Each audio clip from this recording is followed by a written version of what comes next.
Oh, you're back for more. Couldn't stay away. I couldn't either. I don't blame you. I gotta find out what's gonna happen. You know why we read books? For that, to find out what's gonna happen. That's the best reason to read. I gotta find out what's gonna happen. Chapter 4, the pig hunt. Remember chapter 3? The captain helped the square rigger. That was cool. Remember, the square rigger had no wind. It was becalmed in the latitudes. That means they're so far south in that part of the world, there's no wind. So, the Lady Wilma's going through coal power, powering right through it. But the square rigger didn't have that ability because it's just a sailboat. So he throws a rope to her and tows her through until she can catch some wind. Man, that was bad for the Lady Wilma because they're trying to race the Sea Raven. And that put them way back. But awfully nice of the captain. He seems like a nice guy.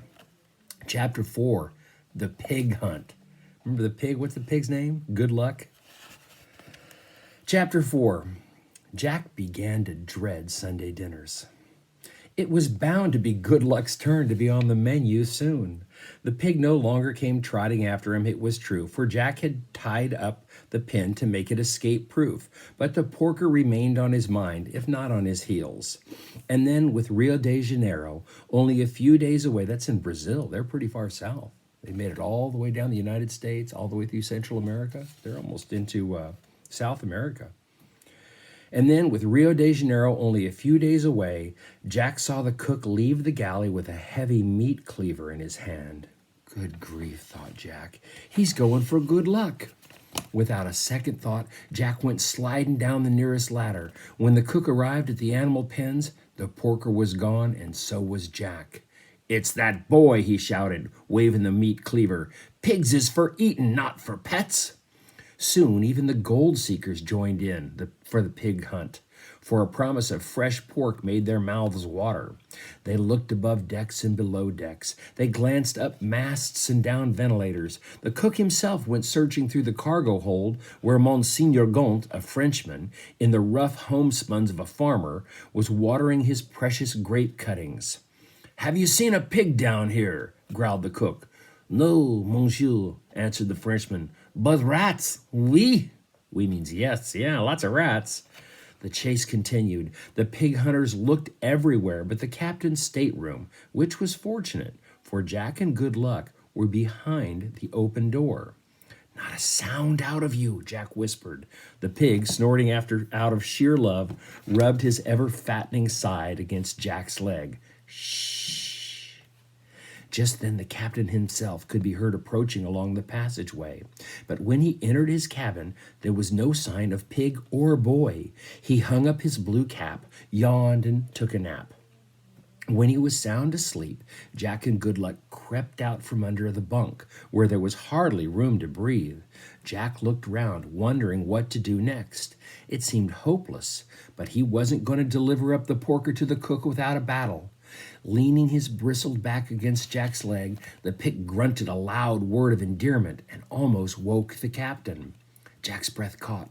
At any port in a storm, he told himself, and ran. He made a beeline toward his own cabin, with Good Luck trotting along behind. At that moment, Mountain Jim happened along the passageway, and the pig went through his bowed legs. If many gold seekers had joined in the hunt, others considered it sport to outwit the cook. Mountain Jim merely turned to give Jack a wink and went on his way. Once in his cabin, Jack stopped short. Dr. Buckbee was stretched out for a nap and snoring loudly. Moving on his toes, Jack approached his hammock. He would wrap Good Luck in a blanket and hide him in the hammock. But when Jack turned, his breath caught again. The porker had his two front hooves on Dr. Buckbee's bunk and had leaned his head closer to see what all the snoring was about. The horse doctor awoke. He found himself staring into a strange, grunting face. Thinking he was being set upon by map robbers, for he was more asleep than awake, he began to blow on his 10-alarm trumpet. Remember, this is the guy who has the map of where the gold is. He's afraid somebody's going to steal it, so he keeps this trumpet nearby. So he wakes up to see this pig in his face. Oh my gosh, it's a robber, because he's still sort of asleep. Blows on his trumpet thing. Jack was horrified. The trumpeting sounded like a sick elephant. It would bring the entire ship. "It's only us, Dr. Buckbee. Jack cried, but he couldn't be heard over the blare of the horn. There was no way out of the cabin but the door, and it was too late for that. Quickly, Jack got his arms around Good Luck, climbed on a sea chest, and tried to stuff the porker through the brass porthole. But Good Luck got stuff half in, half out, stuck. Jack put his shoulder to the job, but it was no use. "You're done for now," exclaimed Jack. Praiseworthy, hearing the alarm trumpet, was first in the cabin. "What's this?" he said, sizing up the situation quickly. "A pig in a porthole?" "Have you seen the cook?" asked Jack desperately. He was still pushing against the pig's fat rump.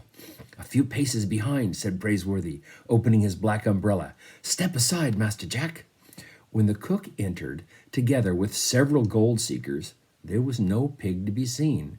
Praiseworthy had taken up a position directly in front of the porthole, with his umbrella blocking the view. By then, Dr. Buckbee had stopped trumpeting. "Robbers," he said, "trying to get my map. I almost caught one of them, a big fellow with fat cheeks." "A mere dream," said Praiseworthy. The cook raised his meat cleaver again. "There's the boy. Where's my pig?" "Pig?" said Praiseworthy. "What pig?" "He's got it." And Praiseworthy turned to Jack. "Pig? Pig? Master Jack, do you turn your pockets inside out? Our chef seems to think you have a pig about you." The gold seekers began to laugh. "There's no robber in here, or pig either. Come on, boys." But the cook turned at the door, squinting at Praiseworthy. "It's none of my business," he said, crossing his fat arms. But do you even stand under that umbrella? Indoors?" "This cabin leaks shamefully," answered Praiseworthy. But it ain't raining. One can never be too careful in these latitudes," said the butler. "Good day, sir." The cook left, shaking his head, and Praiseworthy folded the umbrella. When Jack glanced back at the porthole, his eyes jumped an inch. The pig had vanished. "Look!" Jack gasped. He's gone." "I declare," said Praiseworthy in genuine surprise. Jack stuck his head through the porthole and looked around. There wasn't a soul in sight or a pig either. Jack left the cabin and ran out on the deck, where he found Mountain Jim seated on an overturned barrel and playing Old Susanna on a mouth organ. "Have you seen a black pig, sir?" asked Jack, out of breath. "Seen him?" The mountain man grinned. "Why, boy, I'm sitting on him."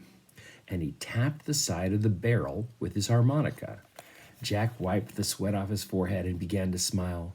"Thank you, Mountain Jim, sir." The porker was safe, at least for the time being. "I thought I'd need bear grease to get him out of that porthole. Sit down, Jack boy, and we'll do a bit of singing to pass the time. I'll learn you how to trap a grizzly. A boy your age needs all the education he can get." Jack seated himself beside the mountain man on the top of the barrel. Soon he was singing to the windy accompaniment of the mouth organ. That's like a harmonica, same thing. Drowning out any snorts of grunt or protest from the pig. There they are, sitting on a barrel. Good Luck must be inside that barrel. Jack and Mountain Jim sitting on it. Looks like they're talking to somebody. "Old Susanna, don't you cry for me. I'm going to California with my washboard on my knee." When the cook passed, Mountain Jim lifted his yellow bobcat cap with one big hand and went on playing the harmonica with the other. After dinner, and well after dark, Jack returned for the pig. A few feet away stood the small stern boat with a canvas thrown over it. He waited until the afterdeck was clear of passengers, and then he lifted the barrel and gave the porker a hug and shoved him up and over the gunwale of the boat. "Done," he said, straightening out the canvas. He supposed this cat-and-mouse game of cook and pig was doomed, but he wasn't giving up. "Good night, Good Luck," he whispered. So now the pig is like in a lifeboat that's covered with a piece of canvas, so you can't see him. The pig replied with a snort of true love and began scratching his back on the underside of the boat seat. Sunday passed without roast pork for dinner, and the following night the Lady Wilma anchored off the green coast of Brazil. Sounds like they made it to Rio de Janeiro. With the coming of dawn, the side-wheeler entered the channel and passed under the fortress guns of Rio de Janeiro. Praiseworthy and Jack stood on the fossil with a warm breeze snapping their trousers. It seemed to Jack that he had almost forgotten what land looked like. The mere sight of a hill or a distant tree excited him, and then the sunny harbor came into view, with church bells ringing out across the water. House windows reflected the dazzling morning sun. "Homesick, Master Jack?" asked Praiseworthy in a quiet voice. Jack looked up. "I wish Aunt Arabella and Constance and Sarah were with us, but of course the gold country is no place for women and children." "It's not too late to change your mind, Master Jack." "Change my mind?" The butler rubbed the tip of his sharp nose and looked down into Jack's eyes. "Cape Horn lies ahead of us. It's a bad stretch of water. Very bad indeed, the captain tells me. The wind comes howling in like banshees, and the waves can batter a ship to splinters. No one will think the less of you, Master Jack, if you leave the Lady Wilma here at Rio. We'll manage to get you passage back to Boston." Jack turned away from Praiseworthy's gaze and tightened his eyes against the breeze. He felt a welling up inside him. Didn't Praiseworthy want him along any more? "I'm not scared," he answered finally. "The thought hadn't crossed my mind. You said we were partners." "We are indeed, but I could forgive myself. Could never forgive myself if—" "Do you think we'll get smashed to splinters?" "The Lady Wilma's a stout ship." "Do you think Captain Swain's a good master?" "None better," answered Praiseworthy. Jack looked back up into the butler's eyes. Go home? How could he go home without his pocketfuls of gold nuggets? "Then I'm going on to California," the boy said. "I'm not turning back. No, sir." He wiped his nose. "But if you don't want me for a partner anymore, why, "Don't talk nonsense," interrupted Praiseworthy, with a sudden smile as bright as the morning. "You said exactly what I thought you'd do, but I had to be sure. You'll do, Master Jack, you'll do." He put a hand on the boy's shoulder, and Jack looked up. He could feel the reassuring grip of Praiseworthy's fingers. The butler winked, and Jack smiled and wiped his nose again. Above them, in the pilot house, Captain Swain was looking for the Sea Raven among the ships at anchor. Their masts were as thick as reeds in a pond. Many were gold ships, like the Lady Wilma herself, pausing to take on fresh water and supplies. When the customs boat came alongside, Captain Swain shouted down, "Is the Sea Raven in port, sir?" "No, Captain. She left us 5 days ago." The ship's master greeted this news with his familiar roar. "Blast! Well, we won't tarry. By grabs, we'll sail tomorrow with the outgoing tide." While the Lady Wilma took on fresh coal and fresh provisions, the gold seekers invaded the city. There were Americans everywhere. Jack posted his letter. If he had found his sea legs, he had lost his land legs. The cobbled streets of Rio seemed to pitch and roll under him. Praiseworthy had to use his umbrella as a cane until the city stopped heaving about. I've never done it, but I guess if you've been on a ship for a long time, your body gets used to the ship moving around. And you walk differently because of that. You know, the ship's moving, so you kind of have to walk a little differently. Well, when you get off the ship and go on land, you're not used to the land not moving. So your legs still are thinking, I guess, that they're on the sea, and it's hard to walk. I don't know. I think you have to be at sea for a long time and then go to land for that to happen. That would be weird, wouldn't it? Throughout the day, ships could be seen arriving and departing. Old friends from New Bedford or Salem or Concord met on streets thousands of miles from home. That night, when Praiseworthy and Jack returned to their ships, their arms were loaded with exotic fruit never seen at home in Boston, bananas and pineapples and guavas. When they awoke the next morning, the Lady Wilma was already setting a sea course with the outgoing tide. Jack stood at the cabin porthole and watched the city slip away, holding up its windows like mirrors to pink dawn sky. After breakfast, Jack started for the stern boat with the table scraps for good luck. Suddenly he heard the blare of Dr. Buckby's alarm trumpet. A moment later, the horse doctor appeared from a passageway with the trumpet at his lips, and his cheeks swelled out like apples. The noise brought passengers from every direction. It's stolen, Dr. Buckbee wailed, pausing for breath. Gone! What's this? Said Praiseworthy, interrupting a stroll around the deck. What's gone? My gold map! I'm ruined! The horse doctor gave a final wail on the trumpet. My brother's, rest his bones, posted it to me as he lay dying in California. And now it's been stolen. Gone. Cut-Eye Higgins, said Mountain Jim. But almost at once it was discovered that Cut-Eye Higgins too was gone. He had been forgotten in the haste of coaling and watering of the ship. Means bringing fresh water on it. And when Jack reached the afterdeck, he found that Good Luck too was missing. Even the small stern boat was there no more. All that remained was the canvas shaped over 2 empty boxes and a keg. The scoundrel! Captain Swain stormed. He must have lit out on the night we lay off Rio, waiting to enter the channel, rowed himself ashore. Turn back, commanded Dr. Buckbee, waving his tin trumpet and going round in a circle on his peg leg. Impossible, answered the ship's master, unhappily. Then I'm ruined. Ruined. Nonsense, said Praiseworthy. I dare say there's more than one gold mine in California. You may be the first man among us to strike it rich. Jack said nothing about the pig. In the darkness and his hurry of escape, Cut-Eye Higgins must not have realized that he had a curly-tailed companion aboard the boat. Jack was sorry about Dr. Buckbee and his treasure map, but he was pleased, no doubt, with Good Luck's good luck.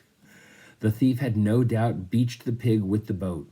Jack watched the green coast of Brazil slip further away and even smiled to himself. The porker was safe from the cook. That's one lucky pig. Remember, they put him in the boat to hide him. And then they figured this Cut-Eye Higgins stole the map from the doctor, got in the boat in the middle of the night, brought it down to the ocean through ropes, rowed away so he could escape. He didn't know the pig was in the boat. And Jack's assuming once they got to shore, or somewhere along the way, he realized, oh my gosh, there's a pig in this boat with me. And so the pig just jumped on the beach and got away. Never going to be dinner. But Cut-Eye Higgins got away too. And he got away with the Dr. Buckbee's map. Is that the last we've seen of him? I wonder. We'll have to find out another day. Hope you enjoyed it, my friends. We'll read another time. Adios.